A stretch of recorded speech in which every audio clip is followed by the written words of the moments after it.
Donc c'est Anne Pépin qui va introduire cette journée. Ah, qui va introduire cette journée et puis ensuite on vous présentera trois projets, Integer, Egera et Trigger, qui sont les projets donc respectivement du CNRS, de Sciences Po et de Paris 7. Et voilà, vous aurez l'occasion de poser toutes les questions que vous avez en tête. J'espère qu'on pourra vous éclairer. Voilà. Merci beaucoup, Sophie.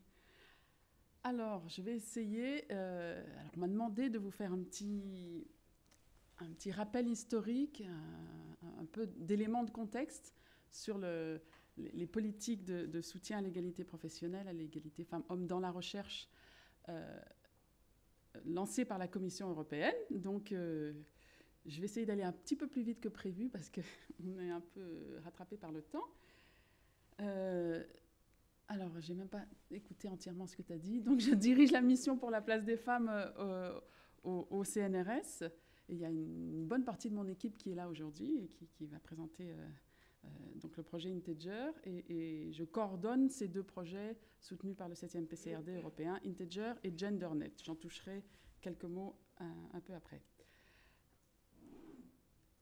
D'accord. Non, ça doit être ça. Voilà. Donc, le plan de mon exposé...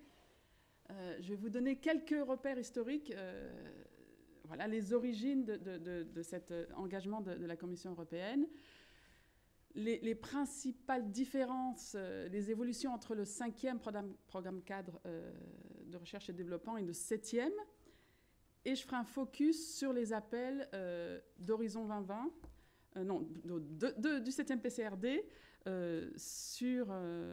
dans le cadre du programme Sciences dans la société, ces appels qui soutiennent les changements structuraux au sein des établissements d'enseignement supérieur et de recherche, dont Integer, Egera et Trigger sont des représentants.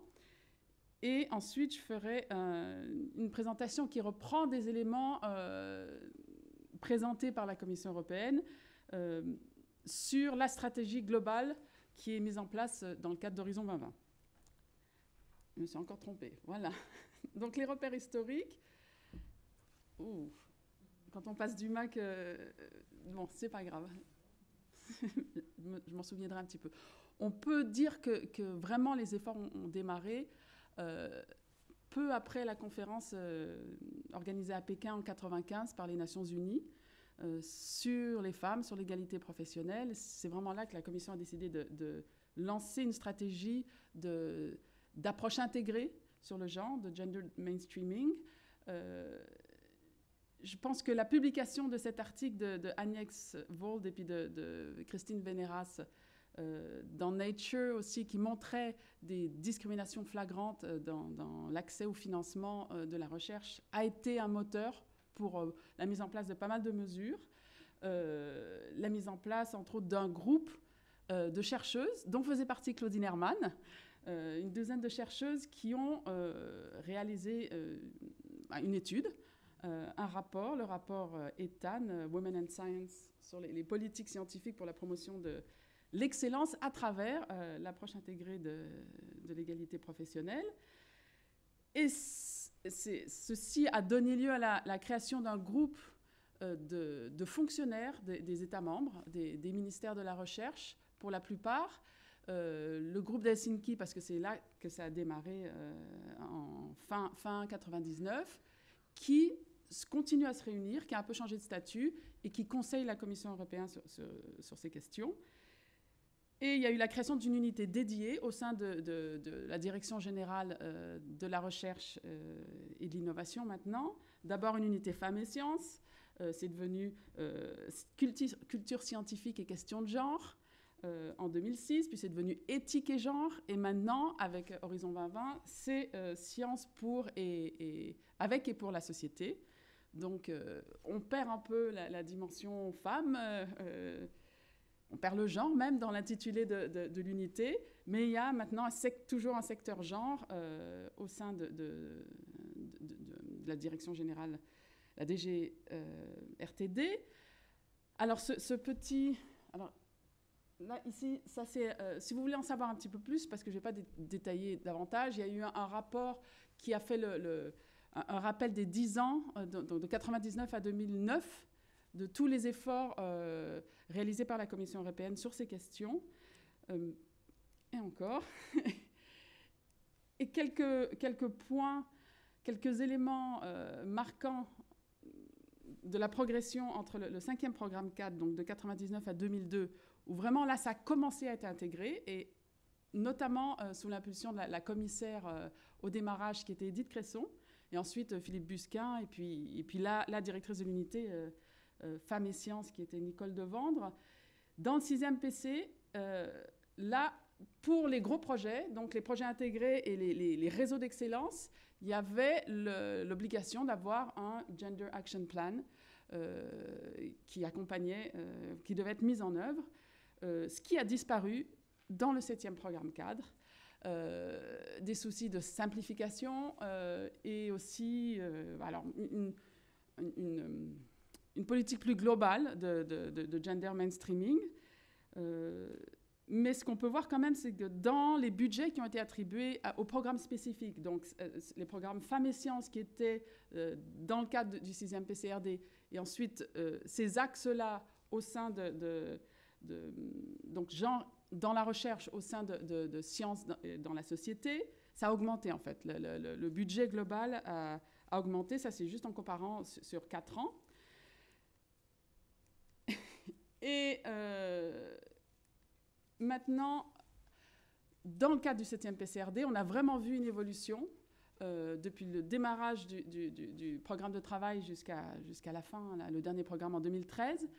On est passé de programmes qui soutenaient les femmes, vraiment comme des programmes de mentorat, à des programmes qui essaient de changer les institutions. Donc c'est ce qu'on appelle le changement structurel.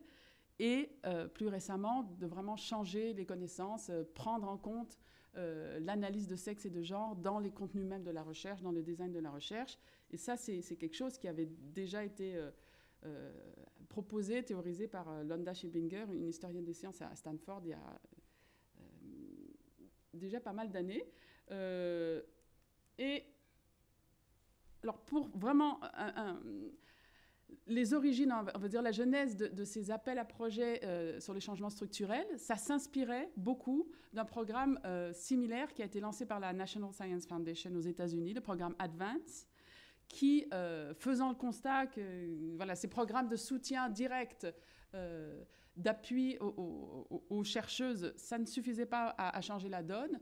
Le fait qu'il y ait toutes ces doctorantes qui rentrent dans un système et qui en ressortent plus rapidement ou qui n'ont même pas le même succès dans leur carrière que les hommes.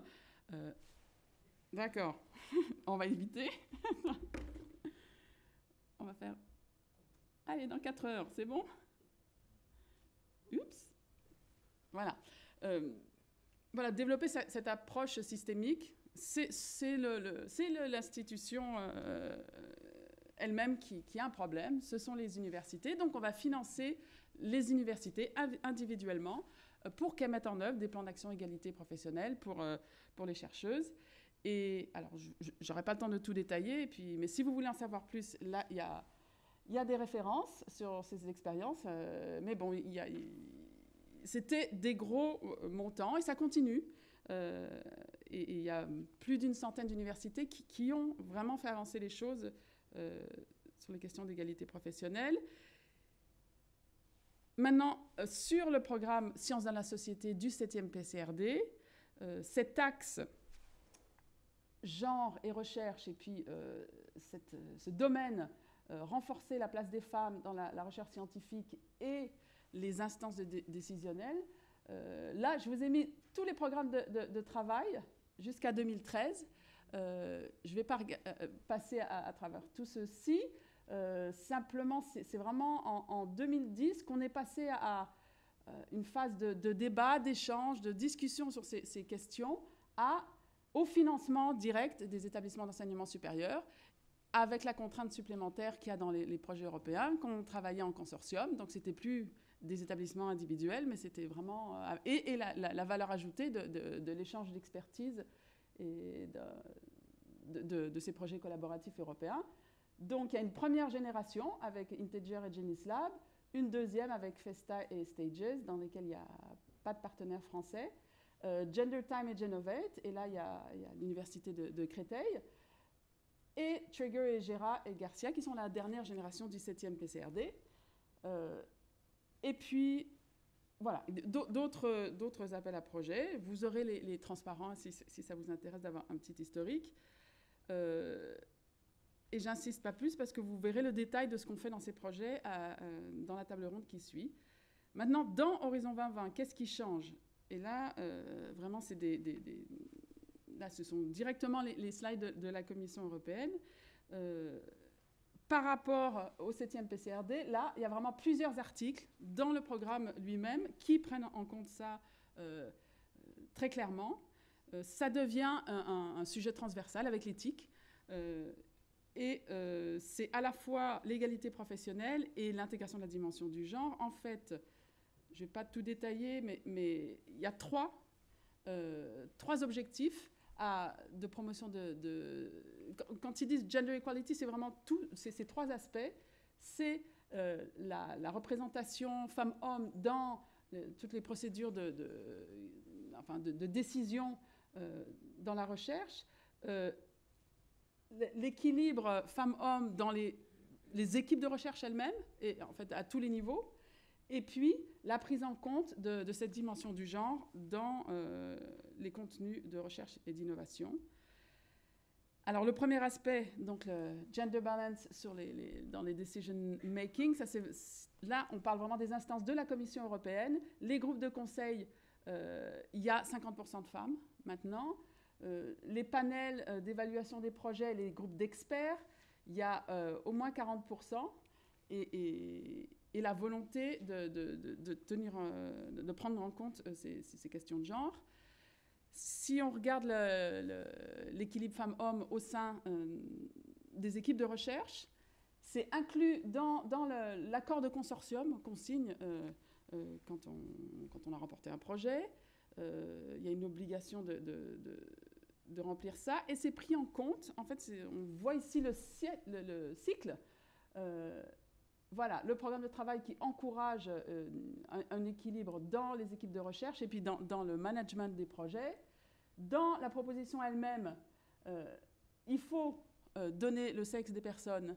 Et ce critère-là va être pris en compte au niveau de l'évaluation. Si des projets ont le même niveau scientifique, le fait qu'il y ait un meilleur équilibre femmes-hommes dans les équipes de recherche, ça va être un facteur de classement.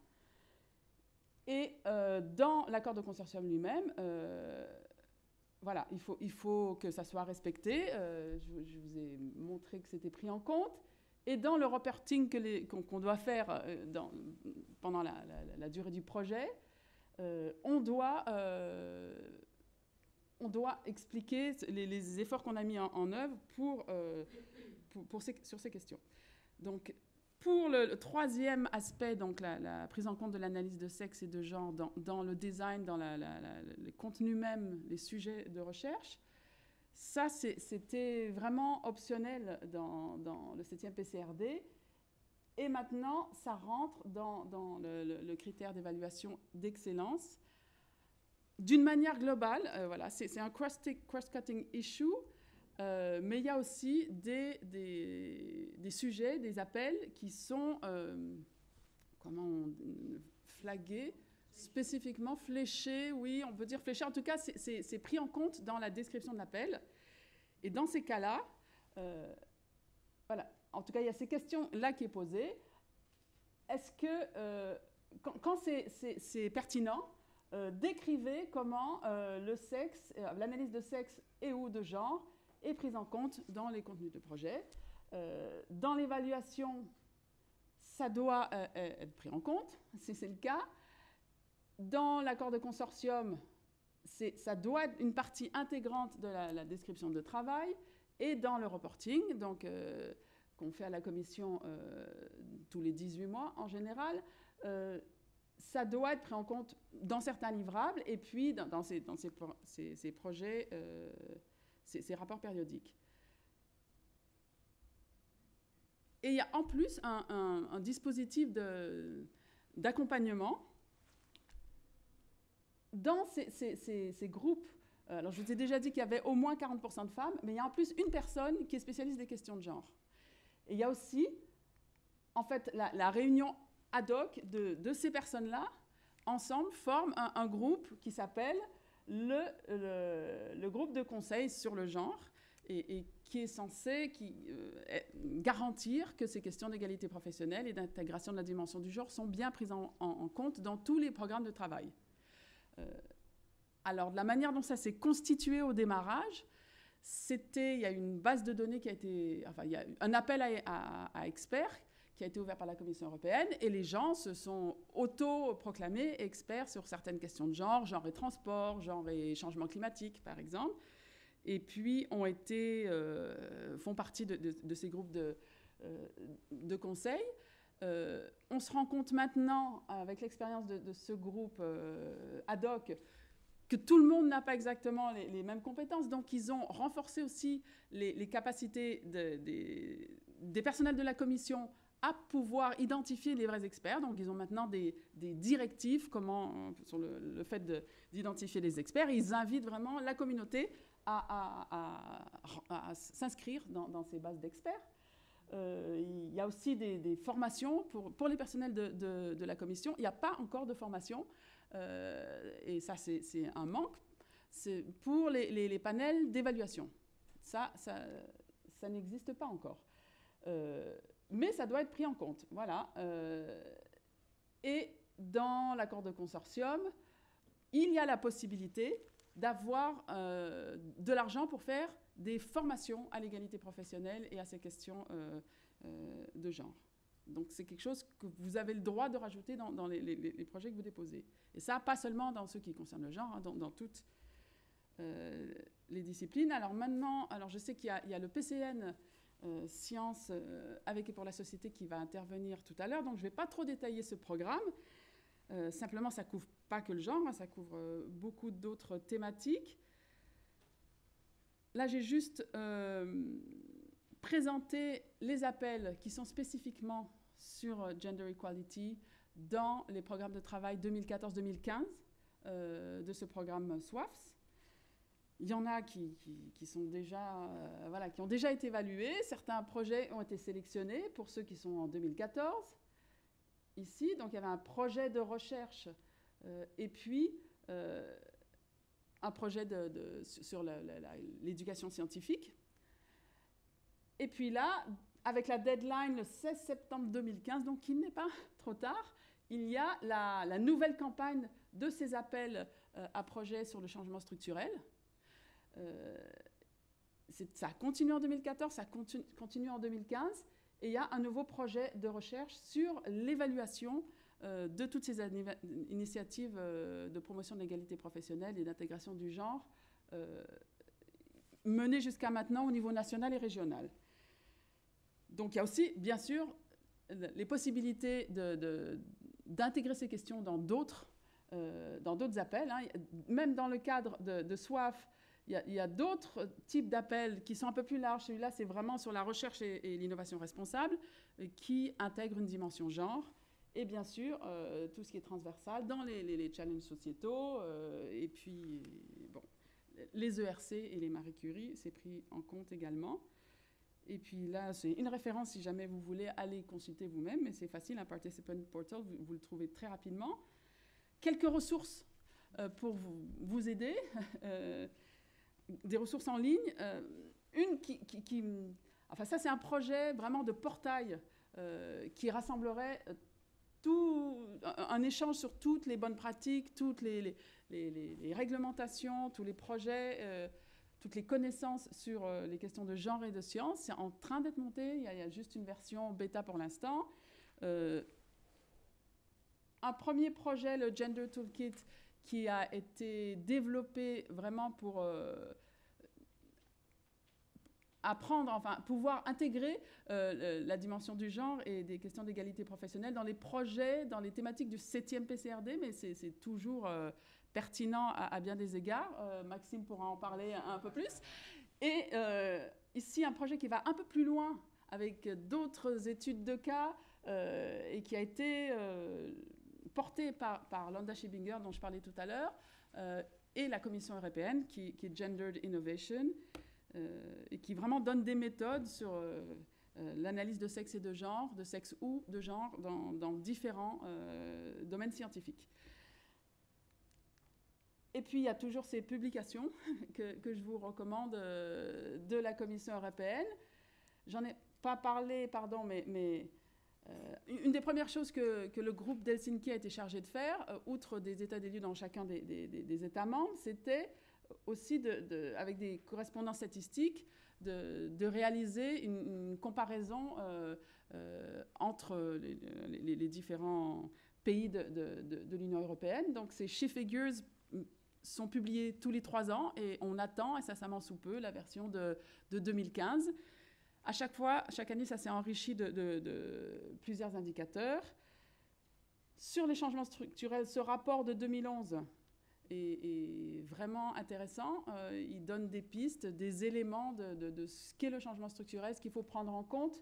Gendered Innovation, il y a eu aussi un livre. Et puis, le dernier rapport sur... c'est parti d'une enquête qui a été distribuée aux membres du groupe d'Helsinki et ça a été enrichi d'une recherche réalisée par Anke Lipinski sur les politiques nationales d'égalité professionnelle et aussi de prise en compte, enfin de gender mainstreaming, de prise en compte du genre dans les contenus même de recherche. Ce vademecum, qui est facilement accessible, ça résume en fait un peu tout ce que je vous ai raconté là sur la prise en compte du genre dans Horizon 2020. Et ici, il y a un manuel en ligne aussi sur ce critère transversal genre qui est plutôt bien fait. D'autres dimensions, enfin d'autres éléments du dispositif global porté par la Commission européenne. Voilà, le genre, ça fait partie, c'est une des dimensions de cette démarche de recherche et d'innovation responsable qui couvre aussi la gouvernance scientifique, l'éducation scientifique, l'éthique, l'open access et puis l'engagement du public. Je ne détaillerai pas davantage, juste quand même rappeler que gender equality et gender mainstreaming sont un des axes prioritaires de la construction de l'espace européen. Il y a tout un dispositif là derrière. Il y a une feuille de route qui vient d'être publiée, je pense. Il y a un suivi de la construction de cet espace européen de la recherche. Il y a une plateforme des associations des principaux acteurs de la recherche qui a été mise en place pour réfléchir à ces questions de genre. Donc, Science Europe, c'est l'association qui rassemble toutes les agences de financement nationales de recherche et également les gros organismes de recherche comme le CNRS, donc les Research Funding and Performing Organization. L'ERU, la Ligue des universités de recherche européennes, c'est une vingtaine d'universités de l'élite, on va dire, qui se sont vraiment investies sur ces questions. Il y a l'Association européenne des universités, il y a le réseau nordique de financement de la recherche, et puis il y en a 2 autres, donc les universités appliquées. Et puis, j'ai mis en avant aussi l'ERANET, parce que ça, c'est vraiment un outil, c'est un réseau pour l'espace européen de la recherche, qui a démarré il y a 1 an et demi et dont je vous parlerai tout à l'heure. Et puis, voilà, il y a cette page qui est très bien faite, enfin, plutôt bien faite, sur les politiques d'égalité professionnelle par l'unité qui s'appelle maintenant Science avec et pour la société. Et je m'arrêterai là. Et vous avez peut-être des questions ou peut-être pas. Non ? Pas de questions? Des choses que j'ai oubliées qui vous paraissent fondamentales pour celles et ceux qui ont répondu aux appels à projets? Non? Eh bien, donc je donne la parole à Claudine pour la table ronde qui va illustrer ça de manière concrète. Si, juste dire un truc quand même. Là, on attend donc la sortie du programme de travail 2016-2017 sur ces questions de genre. Et là, à la première mouture, on s'est aperçu qu'il n'y avait pas tant de genres qui étaient intégrés dans tous les les défis sociétaux en particulier. Donc il y a eu un vrai travail des associations, des différents porteurs et porteuses de projets, dont la plateforme européenne des femmes scientifiques, Claudine pourra en parler, pour que ça soit changé. Et il y a eu une amélioration. Et puis, là, je n'ai pas du tout parlé du rôle du Parlement, d'autres instances au niveau de l'Europe. Donc, je me suis concentrée sur la Commission européenne, mais dont les budgets sont bien sûr votés par le Parlement. Donc, voilà. Donc, Claudine, très bien.